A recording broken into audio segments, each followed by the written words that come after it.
You're listening to Uranium Spotlight on Tuesday, June 4th, 2024. Brought to you by Pure Point Uranium Group, your exploration partner in Canada's Athabasca Basin. Pure Point has commenced a 5,000-meter drill program at Turner Lake, a project surrounded by extensive exploration from industry leaders and on trend with the highest uranium-grade deposit in the world. And now your host, Chris Frostad.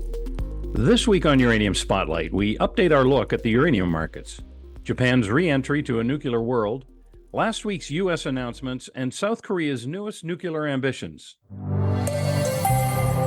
Last week, the uranium spot price eased off by $2 to close the week at $89.75 a pound U3O8.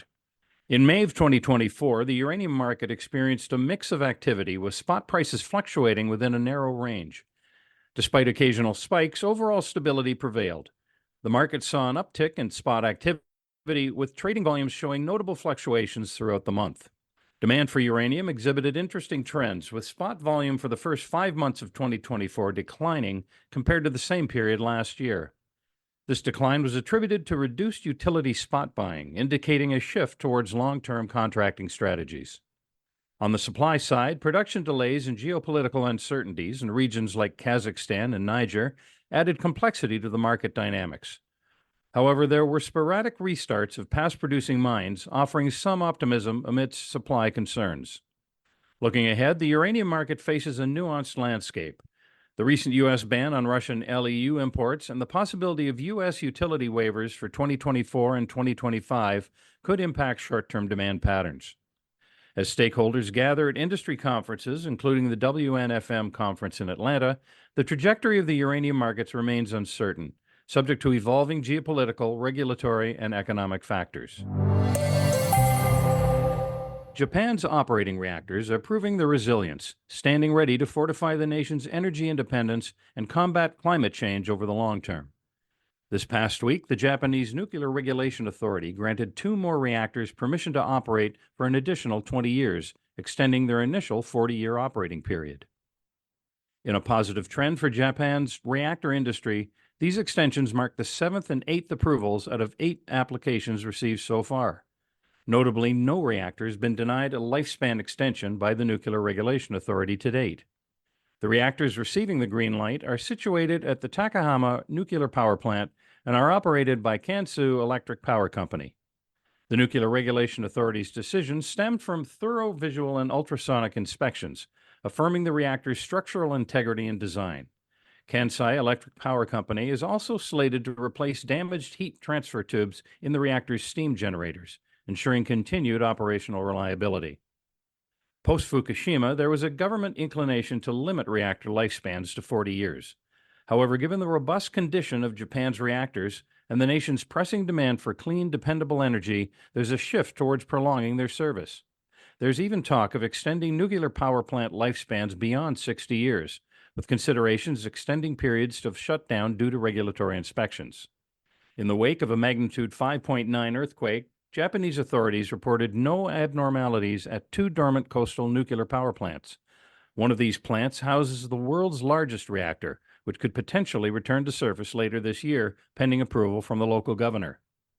Thanks to meticulous oversight by the Nuclear Regulation Authority and the impeccable condition of its reactors, Japan's nuclear industry stands as one of the safest in the world.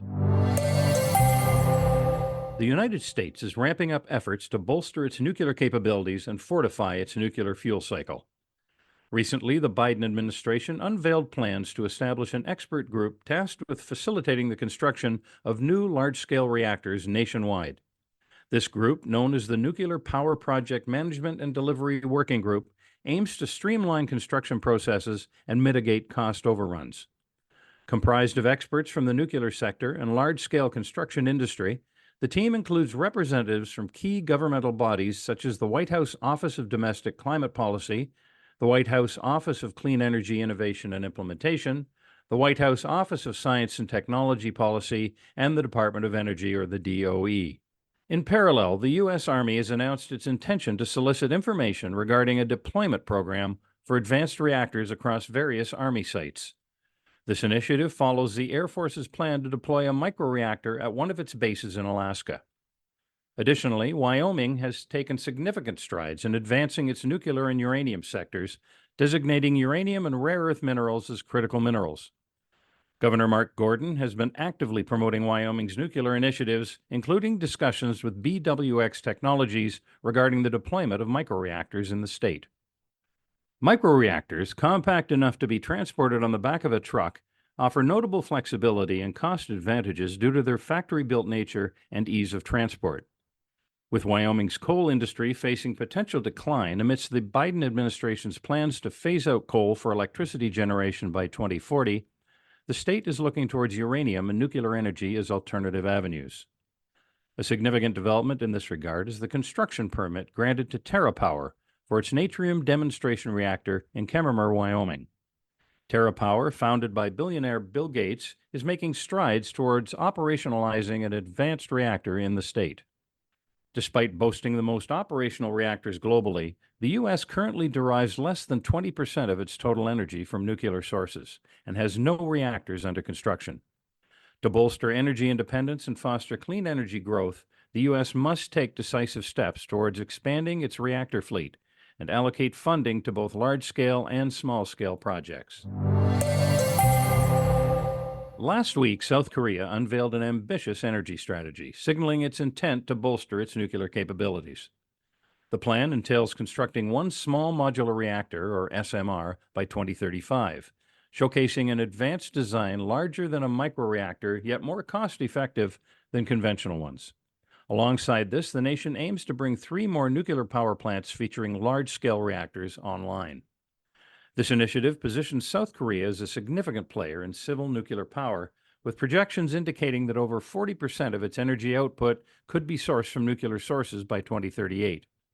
Furthermore, South Korea intends to leverage its expertise by exporting an additional 10 reactors to foreign markets. Currently, South Korea operates 26 reactors, with 4 more in various stages of construction. However, this ambitious plan necessitates the construction of 3 additional plants, each potentially housing multiple reactors. And that wraps up your Uranium Spotlight coverage for this week. For more news and events from the world of uranium, please tune in next week to Uranium Spotlight.